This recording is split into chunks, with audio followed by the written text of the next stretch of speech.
Hello, people, followers of the New Wave Pod, wherever you may be on the planet. I'm Dean Martineau, and with me, although you can't see her at the moment, is Judy Barrett, my wife, and the orchestrator of things, which is a good thing. And we're going to offer and ask you to ponder a commitment to the oneness of humanity as the most important principle right now. Just a word about what appears to be growing out of the top of my head. It actually also reflects the oneness of humanity. It is a house of worship located in India. It's one of the national houses of worship. We have one in every continent. And it will, in time, institutions like this will be the center of community life, where people will come together to pray and serve the community through a variety of institutions that will be developed around that. It's a little outside of the scope of this, but it does fit into the topic. It's in the shape of a lotus flower, and it attracts thousands, at least before COVID, it attracted thousands of people a day to visit it and to tour and to meditate. So the oneness of humanity, the Baha'i, it is the central principle of the Baha'i faith. The Baha'i faith embodies it, and we need to have something to embody this idea. The oneness of humanity is kind of sounds like a vague and unattainable and perhaps kind of ridiculous thing. It's none of those, and I hope to get across to you in the next half hour by some of the voices that you will hear how important it really is and how many implications it has. We will, I'll read a couple of sentences from the Baha'i writings. The Baha'i faith, as I say, sort of embodies it. You have to, we say in jokingly about somebody, gee, that person doesn't have the sense to come in out of the rain. Well, if you do have the sense to come in out of the rain, you have to have some place to come in out of the rain too. Just knowing that you want to come in out of the rain, that you'd like to be dry, doesn't suffice. You have to actually have a building that has to be built. So the Baha'i faith is, in a sense, providing us the system, the structure for humanity's oneness to be manifested and embodied and preserved and enhanced. What does the oneness of humanity mean? Well, the Baha'i writings are full of passages about it. I just want to read a couple sentences. It means, in brief, to regard humanity as a single individual and one's own self as a member of that corporeal form, and to know of a certainty that if pain or injury afflicts any member of that body, it must inevitably result in suffering for all the rest. That's just one of the implications, very profound. It has a lot of impact, a lot of implications for our policies in this country and in this world. What we're going to do now is offer you the reflections and thoughts of a number of different people in a couple of different videos. We'll have a little comment between them. So this first one is a number of people talking about race unity and the bringing together of different disparate peoples and oppressed peoples into the circle of the oneness of humanity.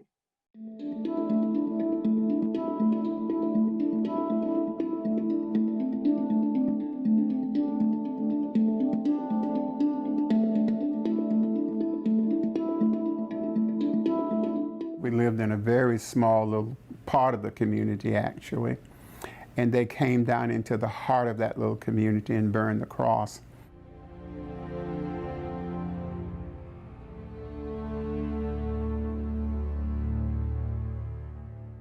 A group of locals surrounded me. There were like 7 white young boys. They asked me, can I say a curse word? They asked me, what the f are you doing here, Nick?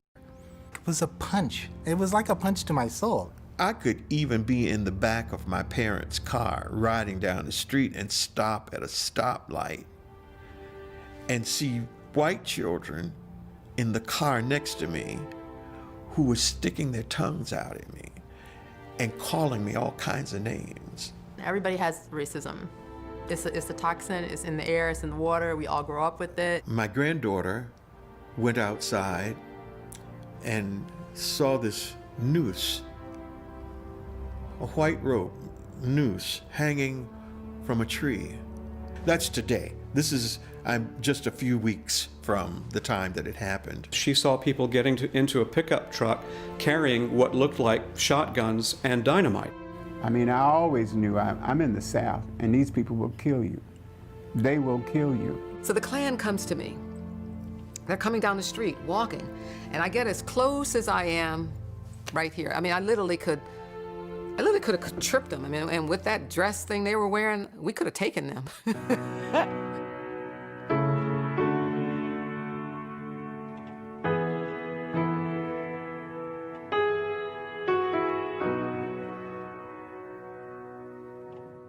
It's the most pressing issue for Americans to deal with is racism. When you look at the Baha'i faith, you know, the answers are there. We're having these conversations. It's in the texts. I went to a friend's house, and when I went to her house, I felt an unusual sort of quality of love in the atmosphere. And I couldn't quite figure out what was going on, but I felt I felt illumined by it. I felt moved by it. My first exposure really to the Baha'i faith was during that period when I had become an activist in a way, asking for equality. And here these folk were having equality. Which, in a sense, was sort of a parallel universe to everything else that was going on. These people were loving, they were kind, they were honest, they were open, they were friendly. That's what the world ought to be about. That's normal. The hatred, the confusion, the suspicion, and all that was abnormal. I can honestly say that growing up as a child, everybody in that world was my family. It was just an unusual mix of people. And a verse from the Bible actually came to my mind, and it says, "Ye shall know them by their fruits." And I just had the sense that I was in a very special place. I didn't know white people. And here these little old white ladies were talking about learning to love people no matter what color they were, no matter who they were. Things started to make sense. I heard about progressive revelation, that there's one God, one race, one religion. One of the central teachings of the Baha'i faith was this notion that people of all races are the children of God, and that we not only should believe this in our heart, but we should also practice it. I read one of the hidden words that says, "Noble, I created thee. Why dost thou abase thyself?"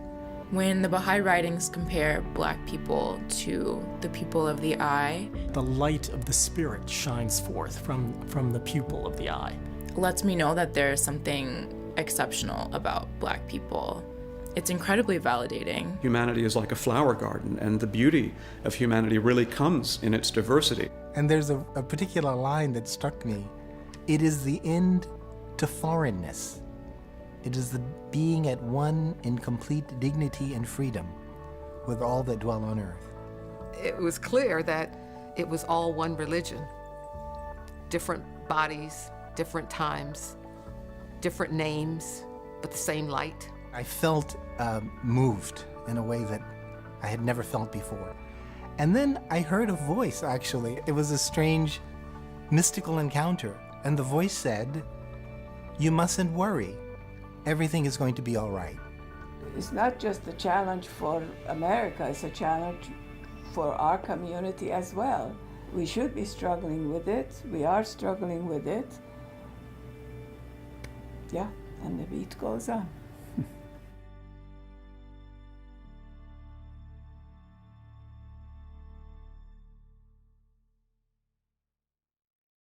You see from that video, and you'll see it again in the next one, why we as Baha'is are committed to the oneness of humanity, and how the most important thing that we have to do in order to build the oneness of humanity is to work on combating racism in all the different forms it takes.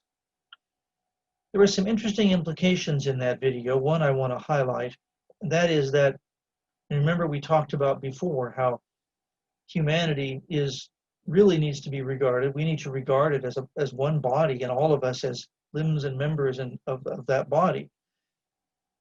People of African descent, because of the suffering that they have gone through for the last 400 years, have acquired great spiritual power and capabilities. And the Baha'i writings attribute them to them. Baha'u'llah says, and Baha'u'llah, I didn't mention him before, he is the founder of the Baha'i faith. He is the voice of the unknowable essence that is our creator. He told us that the people of African descent are as the pupil of the eye of the body of humanity, the pupil of the eye through which the light shines, and the pupil of the eye that guides us. We are blind without a pupil of the eye. So in this day, bringing about the oneness of humanity, and this is a rather remarkable idea, something very unique to the Baha'i faith, to the ideas of the Baha'i faith, is that we need to be centering people of African descent as the pupil of the eye so that they can guide us. It's as if, like in the Bible, talked about how the meek shall inherit the earth. So this is why we are so committed to this, and we call upon all people to join us in this commitment, regardless of religious affiliation. We have another video we want to show you that will shed further light on this, and we'll come back and make a few comments after that.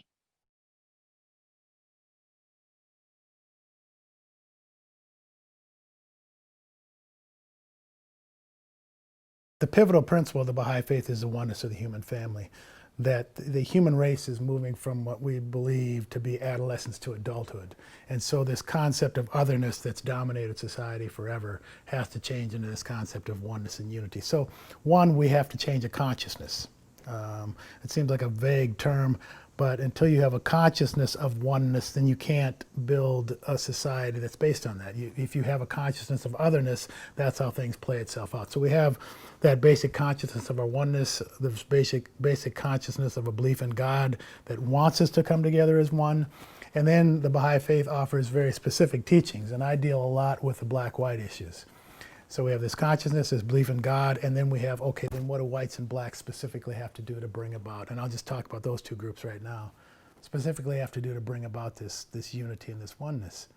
Well, beyond trying to spiritualize our lives and transform ourselves, there's some very specific guidance, and it's very challenging to look at, and only from a spiritual standpoint, in my view, can I view it as something that I could possibly do. And so there's very specific guidance to white people in the Baha'i scriptures that suggest that they have to rid themselves of their inherent sense of superiority, and that they have to rid themselves of a patronizing attitude, and that they have to be patient if, for example, and I'm kind of cutting to the chase on this, if black people don't respond immediately to their overtures. And they said because black people have received for so long such grievous and slow healing wounds. And the writings go on to say that white people have to persuade black people of the genuineness of their friendship, etc. Now, if you look at that from an emotional standpoint or from a social standpoint, you say, a lot of white people say, why should I have to do that? You know, their ego kicks in and they're just thinking about how they feel about it. But the bigger picture says, but there's a spiritual reality here that's more important than my individual ego feelings.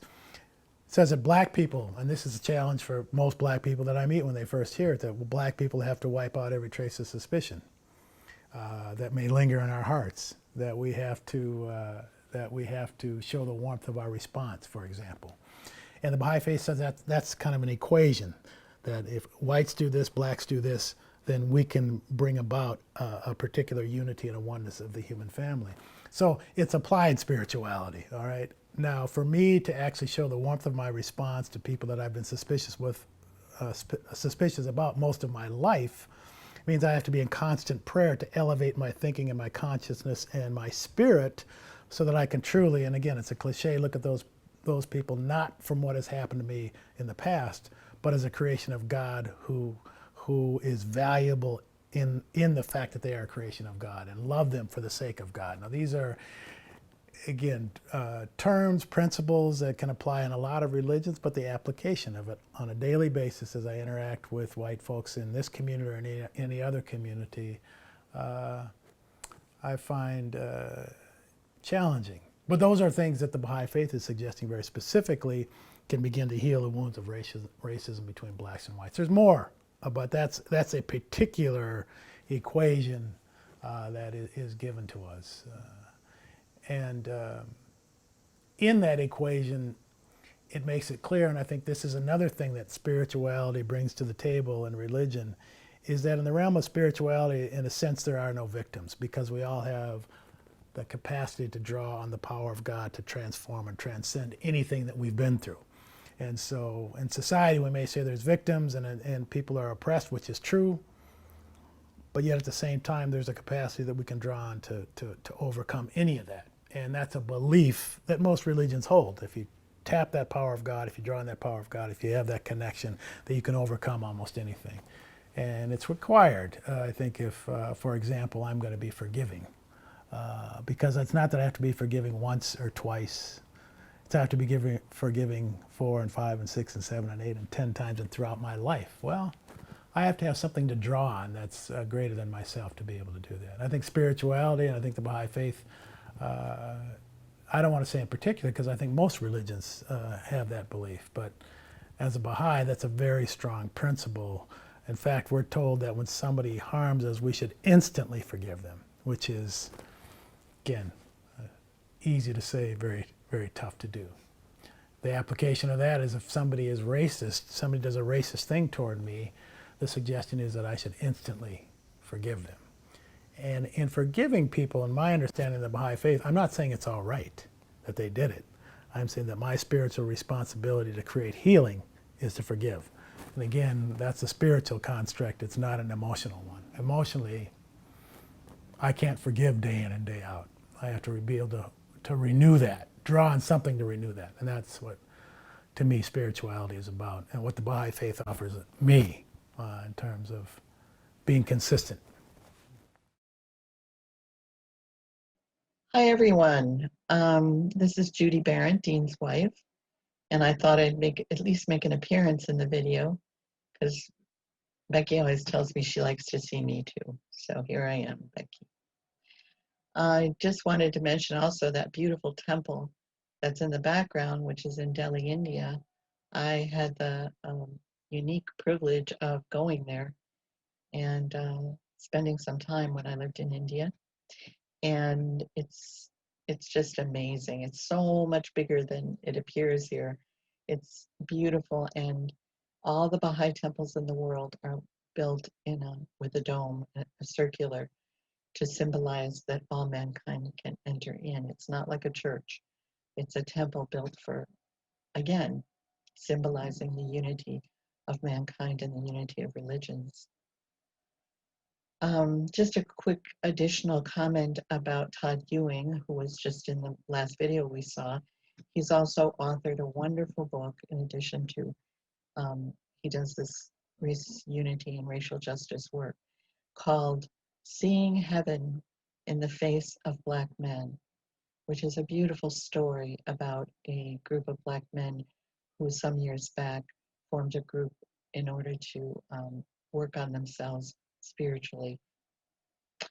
I just wanted to clarify before we go on to the next part in the next video presentation that we as Baha'is, of course, understand that in the United States right now, although anti-Black racism seems to be most prominent because of even some of the events that have been happening over the last few days, which are pretty sad and show that racial justice is not yet coming about in America.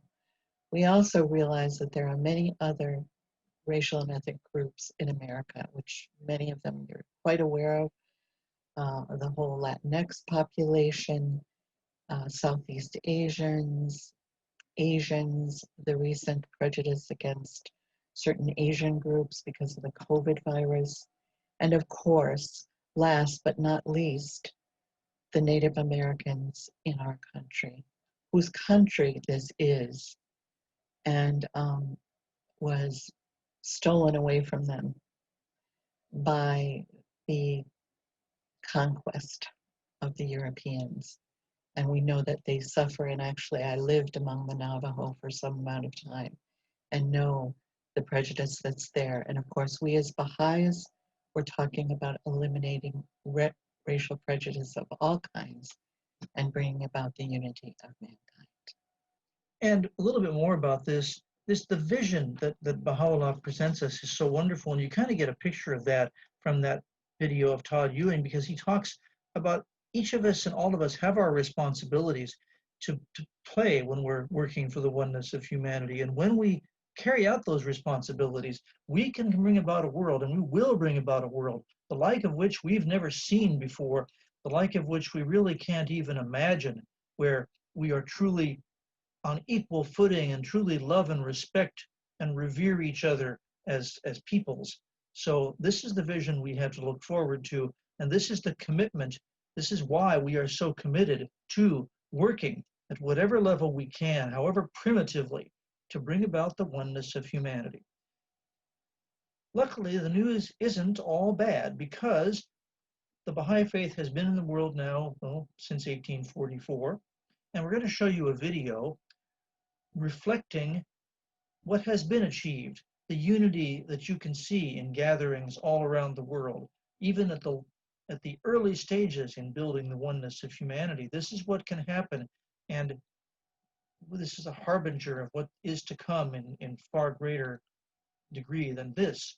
So, and actually the words of the song are those of one of the prayers of the Baha'i faith.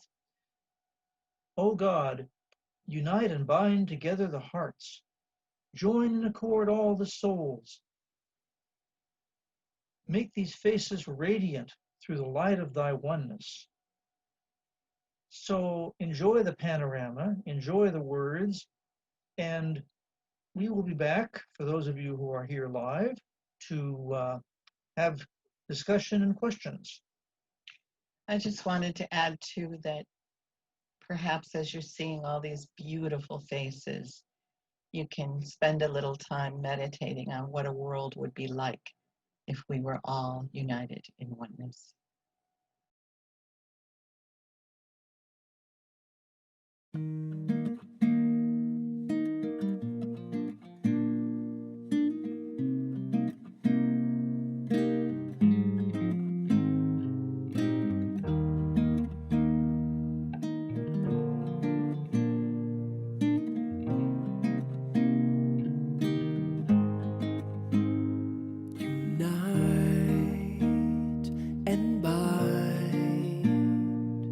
Together the hearts, unite and bind.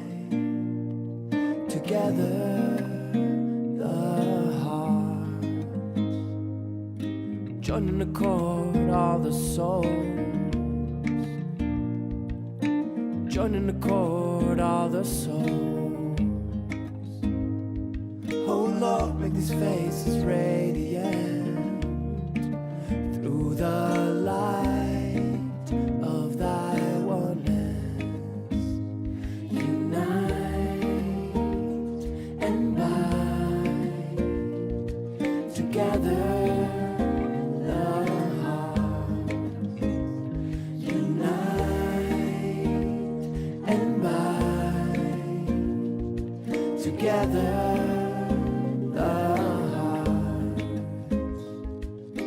Join in accord all the souls.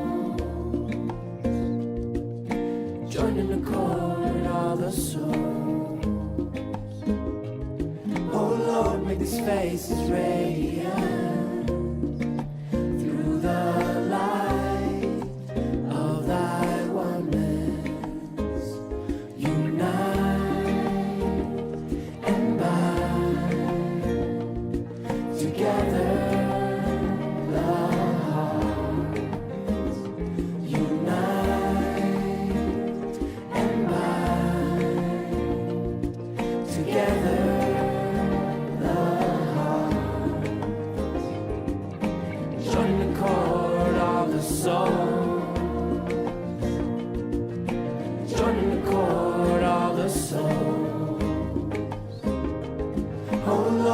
Faces radiant through the light of thy oneness.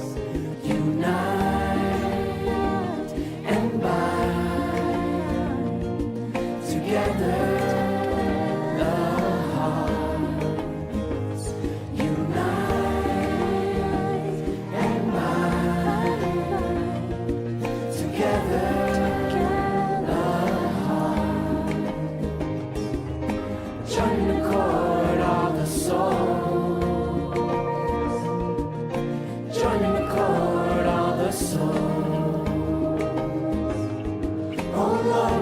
face is radiant through the light of thy oneness.